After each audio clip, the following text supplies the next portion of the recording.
2 days ago, tens of thousands of Trump supporters descended upon Washington, D.C. on the same day of a joint session of Congress to certify the 2020 election. President Trump stood on the stage and talked to his supporters about, going down to the Capitol and showing strength. And you can't do this without, you can't take back the country without showing strength. We had Rudy Giuliani, who was at the same time talking about a cage match, and sounds very violent and that type of stuff.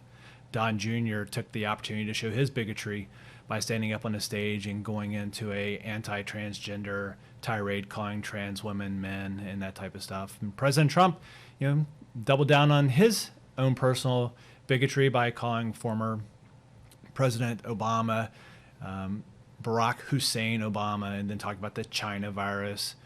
And then Ivanka, she added to the trifecta of Trumpisms and tweeted out that the people who were getting ready to go down to do whatever they were going to do at the Capitol, they were patriots.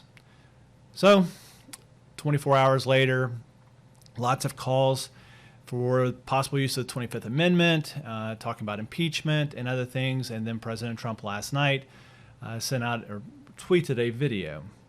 And by the way, his Twitter account was locked down for 12 hours because of violations that they felt that President Trump was going to invoke some type of violence. But here's his video. Let's take a watch. I would like to begin by addressing the heinous attack on the United States Capitol. Like all Americans, I am outraged by the violence, lawlessness, and mayhem. I immediately deployed the National Guard and federal law enforcement to secure the building and expel the intruders. America is and must always be a nation of law and order. The demonstrators who infiltrated the Capitol have defiled the seat of American democracy. To those who engaged in the acts of violence and destruction, you do not represent our country. And to those who broke the law, you will pay. We have just been through an intense election and emotions are high, but now tempers must be cooled and calm restored. We must get on with the business of America. My campaign vigorously pursued every legal avenue to contest the election results. My only goal was to ensure the integrity of the vote. In so doing, I was fighting to defend American democracy. I continue to strongly believe that we must reform our election laws to verify the identity and eligibility of all voters and to ensure faith and confidence in all future elections. Now Congress has certified the results. A new administration will be inaugurated on January 20th. My focus now turns to ensuring a smooth, orderly, and seamless transition of power. This moment calls for healing and reconciliation. 2020 has been a challenging time for our people. A menacing pandemic has upended the lives of our citizens, isolated millions in their homes, damaged our economy, and claimed countless lives. Defeating this pandemic and rebuilding the greatest economy on earth will require all of us working together. It will require a renewed emphasis on the civic values of patriotism, faith, charity, community, and family.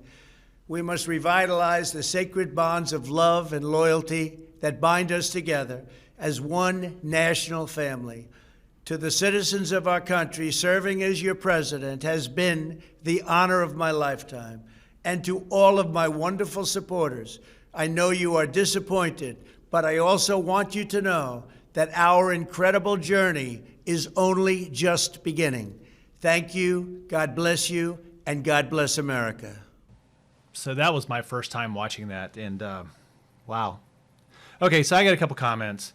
He said he immediately deployed the National Guard. Well, according to Governor Hogan, that's not necessarily true, nor with the mayor of D.C. There's been a lot of stuff in the news today talking about why was there such a delay between when the breach occurred and then when the Pentagon authorized the use of the National Guard. So that's something that's going to have to be fact-checked because that's not correct. He also said that those who broke the law will pay. That'll be interesting because the majority of the people that broke the law are all Trump supporters. So I don't know if this is one of those cases where he's just saying that for the purposes of doing the wink wink to the Trump supporters. However, we'll see how that plays out. What'd be interesting is to see whether or not his national monument law that he passed, or the law that he enacted a couple months ago, where if you destroy a monument, you could possibly get 10 years in prison. Well, the Capitol is part of those monuments. He says that tempers need to be cooled, calm restored, 100% agree. Healing and reconciliation.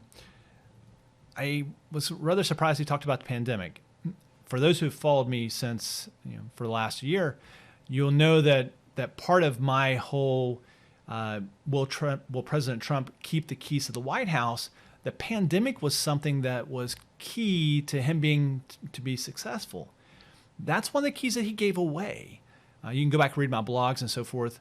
And wow, if he would have done that speech back in January of 2020 and his actions from February of 2020 forward had been what he just talked about with the pandemic, he would actually be the one being sworn back into office on January 20th. But he didn't. So it's interesting. And lastly, well, two things. One, since we started taping, President Trump has tweeted out that he will not be attending Joe Biden's inauguration. So I guess that's not part of healing and reconciliation. What he will be doing is unknown. There's all kinds of rumors going around, but we'll see how that goes. So and the thing that I wanted to bring up very last is one of his last sentences to his supporters. This has just begun. Our journey has just begun. There's been rumors about a 2024 run. I've written about it. So I think that's a prelude to a 2024 President Trump, or at least a President Trump proxy, or maybe a Ivanka Trump or a Don Jr. or somebody within the Trump orb. So it'll be interesting to see how the rest of the weekend goes, whether or not Vice President Pence with the 25th Amendment, if that gains any ground, or if the House will start impeachment proceedings on the president at the beginning of next week, midweek. So stay tuned. We'll see what happens. One of the things that I wanted to be clear on is what I think is the proper title for those who breached the Capitol the other night. They were insurrectionists using the tactics of terrorism to disrupt the normal order of business of the government of the United States of America. And in pursuit of their objectives, they committed treason, and they should be prosecuted as such. Ma'am, what happened to you? I got maced. You got maced? By the police. And what happened? You were trying to go inside the Yeah, Capitol? I made it like a foot inside, and they pushed me out, and they maced me. What's your name? Where are you from? My name is Elizabeth. I'm from Knoxville, Tennessee. And why did you want to go in? We're storming the Capitol. It's a revolution. Thank you.